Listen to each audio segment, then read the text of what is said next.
Dans cette exposition, qui n'est pas une exposition, qui est une espèce de... Au fond, c'est une sorte d'autobiographie, quoi. C'est plus de 50 ans de bagarre. Non-exposition. On a, si tu veux, cousu, brodé, tressé, toutes sortes de récits d'une extrême complexité entre les œuvres. On a laissé les œuvres dialoguer entre elles, s'entrechoquer, comme dans le poème de Rimbaud, entrechoquer vos genouillères, mes laiderons, et ça fait des étincelles, et ça produit de la pensée critique. Et c'est ça un montrage.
Je vis dans le chaos permanent. Le chaos est vital.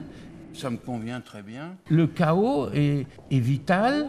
Le chaos est vital. Le chaos est vital. Le chaos permanent. Le chaos est vital.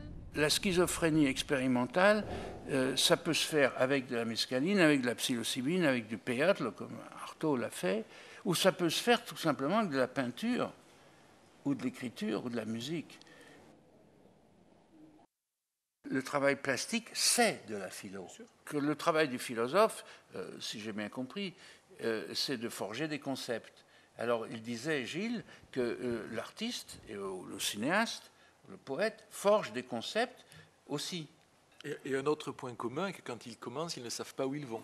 Oui. Ils ne savent pas où ils doivent arriver.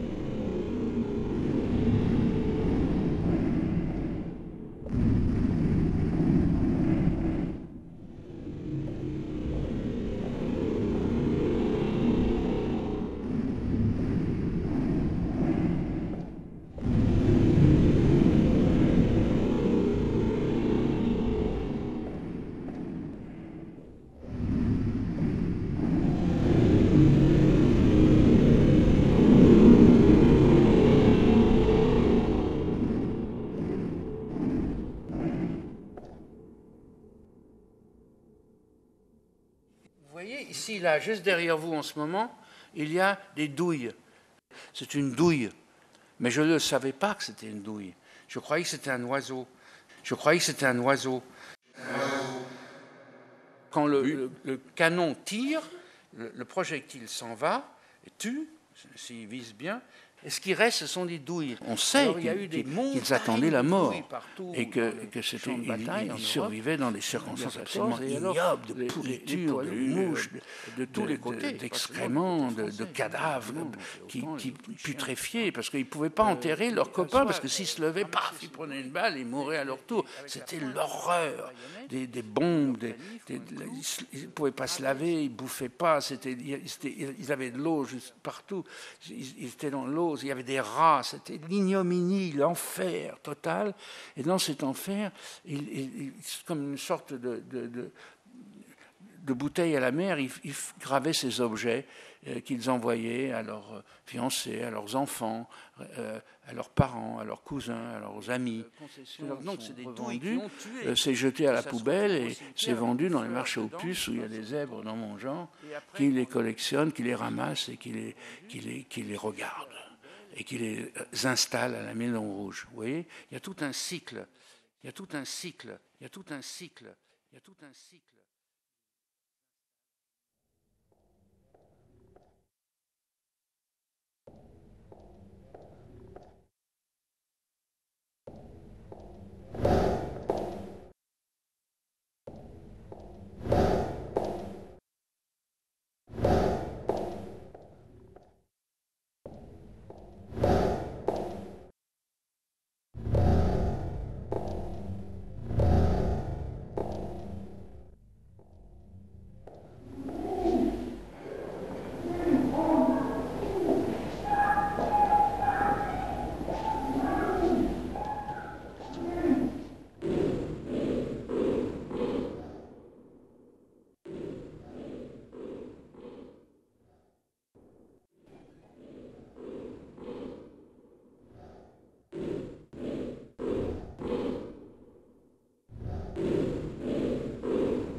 Ce processus de transformation qui est à l'œuvre dès 1914 dans les tranchées, quand des non-artistes professionnels, c'est-à-dire des paysans, pour la plupart illettrés, il n'y avait pas que des paysans illettrés, mais en grande majorité c'était des paysans illettrés, font ce qu'on pourrait appeler de l'art populaire, anonyme, et qu'ils envoient ça comme des bouteilles à la mer, est-ce qu'on peut considérer qu'ils mettent en marche un processus de transformation d'un objet usuel en objet d'art, exactement comme un certain Marcel Duchamp a fait en prenant un porte-bouteille.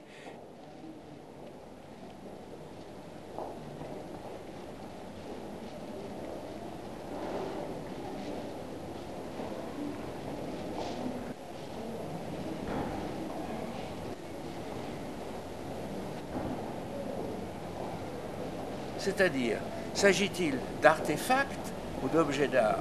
S'agit-il de documents, des documents de vécu de ces poilus, ou s'agit-il d'objets d'art? Et tu vois, la question est loin d'être tranchée, et on continue à se la poser presque dans les mêmes termes où Lévi-Strauss et Breton se posaient cette question-là en 1941. Le seul moment où on ne se la pose pas, c'est quand on est avec les objets. Alors là, on n'a pas le temps de se poser la question.